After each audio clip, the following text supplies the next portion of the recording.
Sanibonani, Momusha la ekhaya siyakwamukela hlala nathi usokozele wonke amaphupho esibe siwafunda. Ungabuza kwi-comment kanti-ke ikhona nencwadi yamaphupho iba u-500 sikuposela ngophepha. Phuthuma subscribe ku-YouTube sichaza amaphupho. Usifollow yonke indawo, sinalo i-page ku-Facebook sichaza amaphupho. Namhlanje ake sikhulume ngenkawu. Abaningi ke bayaphambanisa lapha phakathi kwenkawu nemfene. Obuzile kwi-comment ubuze ngenkawu, ngiyaxolisa kakhulu ngemvula, ngicabanga ukuthi niyayizwa ukuthi lo mama lo kanti ulala endlini kaShayila bakithi. Inkawu nemfene kuhlukene. Ake siqale nje la enkawini. Inkawu ke siyazi ukuthi bakithi into engenankinga nje inkawu. Siyazi ukuthi sonke vele inkawu into nje abanye baze beyifuye baze bahlale nayo. Kanti imfene into nje ongekuyifuye, ngeke uvele ufuye imfene nje uhlale nayo. Angithi sena ngeke ufuye imfene uhlale nayo.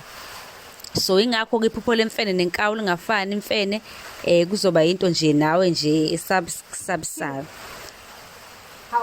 Ukuphupha imfene kusho inhlahla ezayo.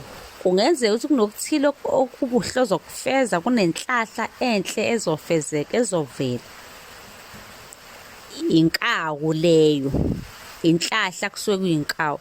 Ebese kuthi imfene, niyazi imfene esikhathini esiningi ijwayele ukufaniswa nabathakathi. Lokho kusuke kubika ukuthi ke uhlaselwa abathakathi sukuma.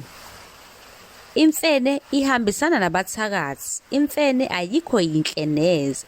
Sukuma njengamanje uyimele ngenyawo usho ukuthi mina ngiyazama ngiyavimba lo mkhonyovu lo lobugqwirha bemfene lobo ngiyabuxosha ngiyabususa.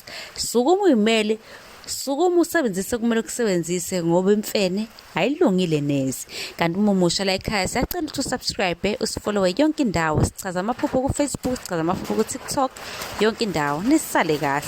Ningakhohlwa khona izinto esidayisayo nencwadi khona. Ngiyabonga.